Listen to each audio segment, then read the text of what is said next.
Hello, and thank you so much for clicking onto this video. So it is a perfume collection video.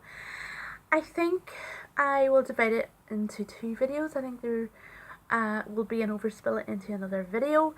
I don't have many perfumes. I did a cull recently when I renovated my bedroom, and I more or less kept just firm favourites that I repurchase all the time, and maybe one or two perfumes that have been gifts and they're sentimental. There might be one or two that I need to get rid of, we'll see. But I just gathered some to start the ball rolling. And I've also made a couple of notes too, because I find it hard to describe perfumes, the notes. I think everyone's different in what they smell, and I thought it'd be interesting too to take some notes from the manufacturers and see what they have described the scents and notes as, and then compare them to what I smell, because that should be interesting. So we'll start off with Marc Jacobs and Daisy. Now, I don't have a number one favourite. I think it really depends on the mood that you're in, the time of day it is, the seasons, whether it's raining, just on what you prefer at that given moment. Marc Jacobs is a really old favourite because I think it's an easy to wear scent. It's a strong floral, but then again it's light as well. I think this is an eau de toilette. Or is it an eau de parfum? I think it's an eau de parfum. I'll have to check that out and put it down below. But it lasts so long on the skin. I continue to repurchase this one again and again, because even though it's light, or even though it's strongly floral, it's very light and sort of airy as well. And that's the only sort of hit that I get of it is floral. I don't sort of get any hits of it being woody or fruity as well. Just hold on, I'm going to respray it in here for a little reminder. There is a slight fruitiness, but to me it's very like a delicate floral, almost like a daisy. I've looked at the notes on the Marc Jacobs website, and they say it's floral, woody with violet and jasmine. Now, I wouldn't be able to pick the violet and jasmine out. It's probably a combination of those flowers. And I actually did another video and I was comparing this to the dupe. And the dupe is Miss Daisy from Creative Colours International. The two of them more or less smell basically the same, but I will continue to buy this one just because I think it's just a better quality fragrance. This is only £3, and honestly, if you're in a budget, this will do. When I was reading the reviews of the Marc Jacobs one, somebody said that it was sparkling.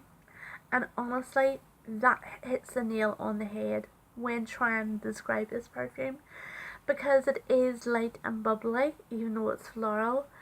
And it's almost as it reminds me of you're in a summer garden fete, garden party, and you're drinking champagne and eating strawberries. That's his perfume. And then when I went back and looked, somebody actually said that they smelt notes of strawberry in it, which I can't. But I can just imagine there being, if that makes sense. So it is a firm favourite. You just can wear it every day. It's so light and airy. The next one up is Luminous for ladies. I actually was given this, and I think it's a dupe for another perfume. I haven't been able to find out what it's a dupe for. It doesn't remind me of anything, and also there's no information on the internet about it either. So I reckon it's a cheap perfume. It's an eau de toilette, but it does last a good enough, like an average time on the skin. It's the reason I like it. It's just an everyday perfume. You could wear it anytime.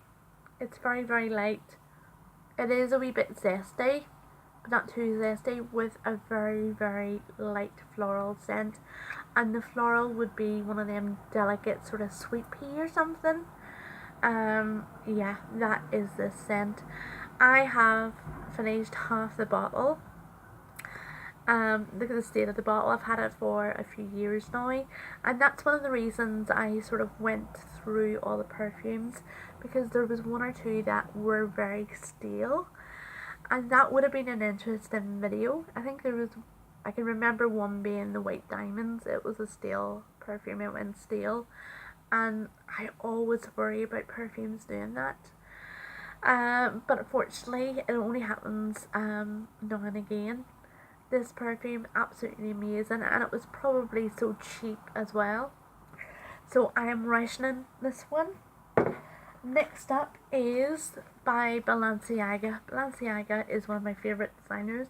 I love their bags as well. I have a Balenciaga bag that is my favourite, and so I had to get a perfume.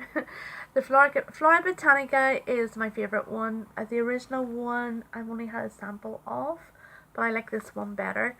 And I've just finished the big bottle, and the big bottle has went to the perfume gods in the sky, because I don't know where it is. It went somewhere.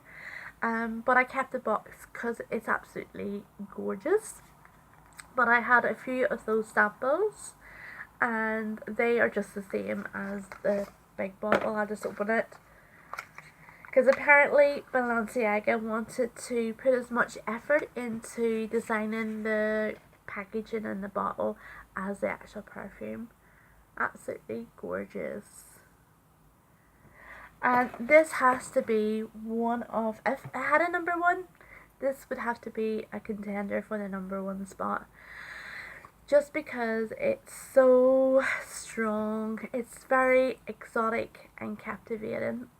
They are just the best words to describe this perfume, because people do remark on the smell. It's exotic flowers and it's woody as well, so it's not too overpowering with the flowers.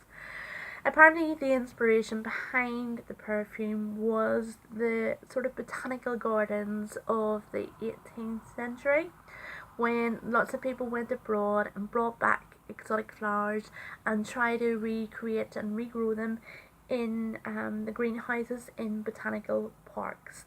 Now, I know what they're on about, because we actually have one near where I live. I don't think it's 18th century, I think it's 19th century. But when you visit it, the first thing that hits you when you enter the greenhouse is the humidity. And then the humidity, I think, brings out the woodiness of the plants, and then the flowers, and most of the flowers are all exotic orchids. You name it, they have it. And that is what reminds me of this perfume. Just exotic flowers and the woodiness. It's absolutely amazing. And it's an eau de parfum, and it lasts so long on the skin. Now, I wrote down, they have it as there's some fruitiness in there as well, and that's coming from the vetiver. Now, vetiver, Vetiver, is like a grass, and it's sort of like a lemony scented grass, almost like conifers. Some conifers have that lemon scent about them. It's very, very mild, and apparently it's in this. Now, I can't detect it. All I can detect is the flowers. So apparently there's caladium and rose, but to me it just is sort of like a combination of the floral and the wood that dominates this perfume. It's so amazing.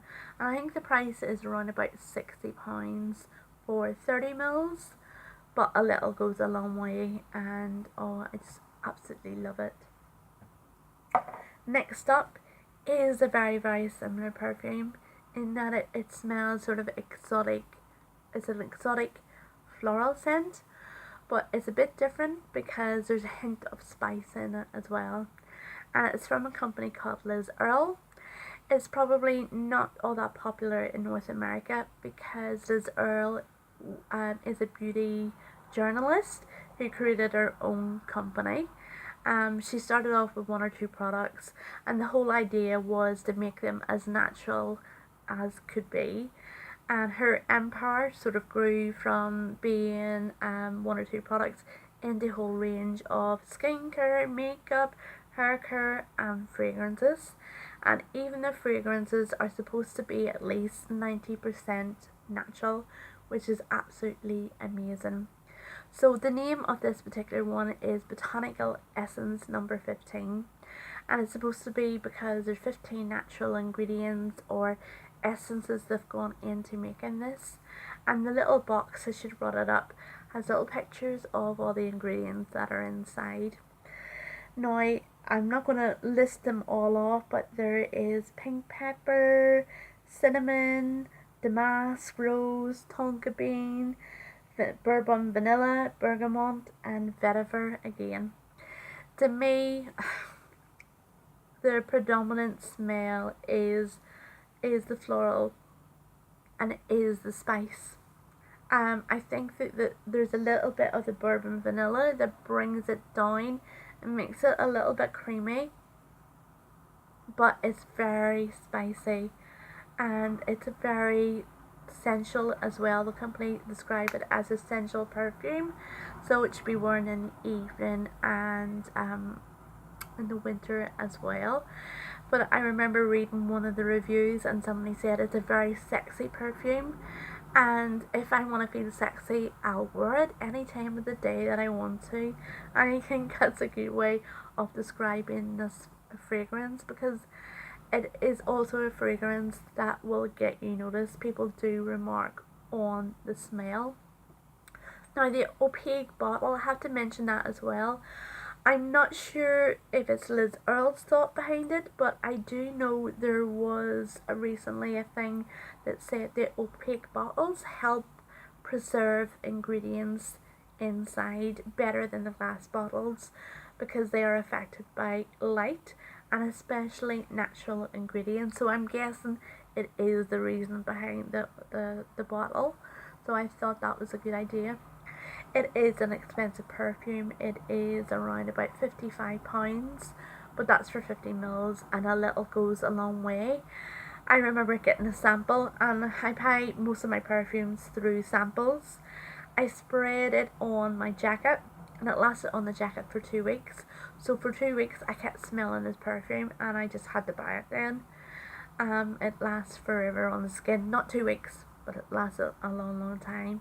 But I definitely love this as well. Right, what's up next? Woodsage and sea salt. Definitely.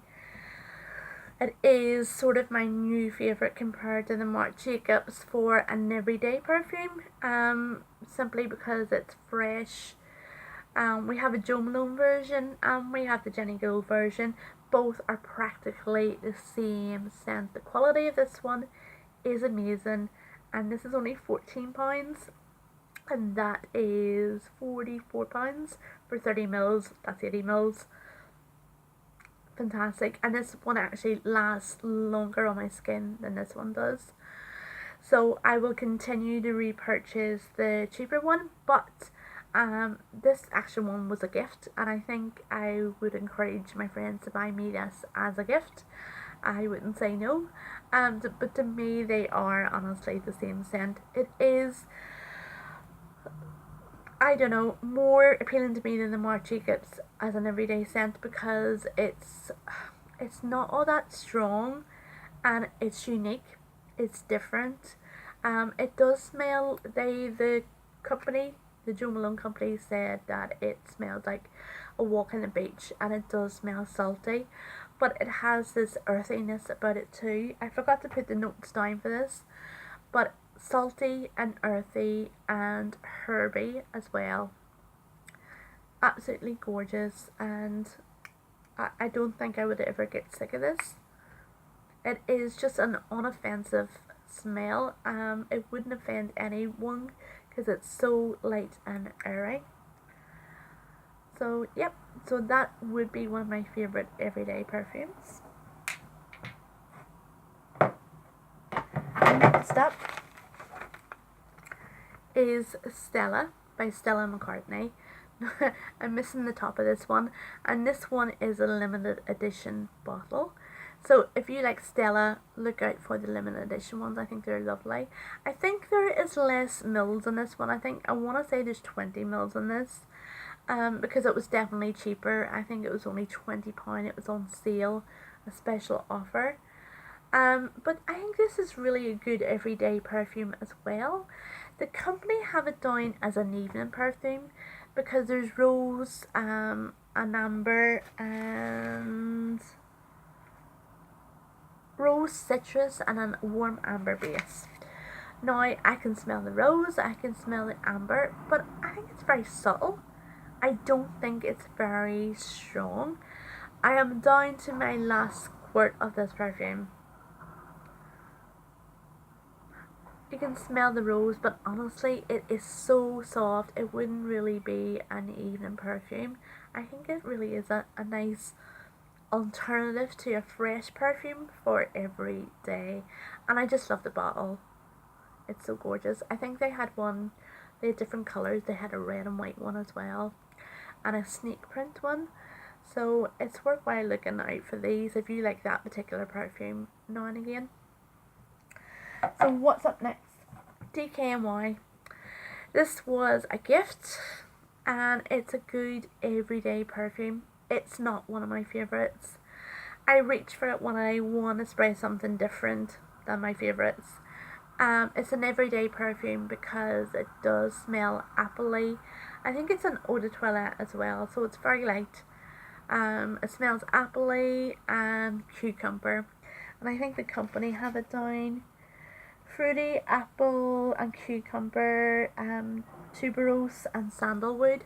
I don't smell the tuberose and sandalwood at all. It's just apple and cucumber. It's an apple and cucumber salad. That's what it is on your skin. Very, very, very fresh. Next up, I think this is going to be... oh no, I have another one. Next up is Midnight Fantasy by Britney Spears. Another gift. Wouldn't be one that I would have picked either.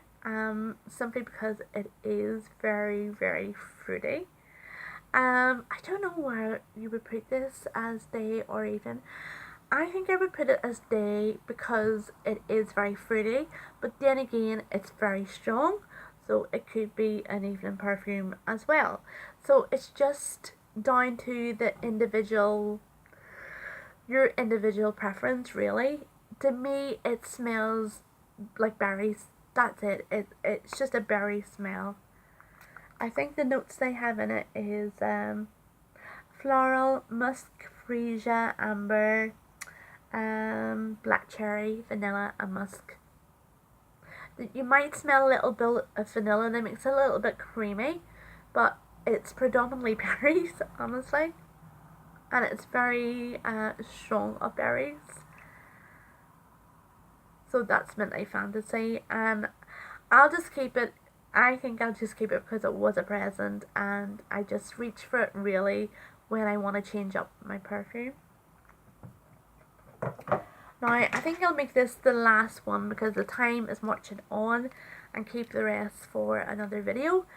But another Marc Jacobs perfume. Marc Jacobs, I mean the packaging is amazing, and I've even spoke about the packaging in the last one because I think it's pretty obvious. He sort of goes all out for the packaging as well on the Daisy one. Absolutely gorgeous, and they do use these to make pieces of jewellery and shoe toppers now, so it is worthwhile keeping the packaging. I mean, this would just look great on your vanity even after you finish the perfume, or you could use that chain for something, who knows. But the perfume sorta is up there with the Florabotanica and the Earle, and that's very sort of exotic floral smelling, but it is undercut by vanilla very, very strongly.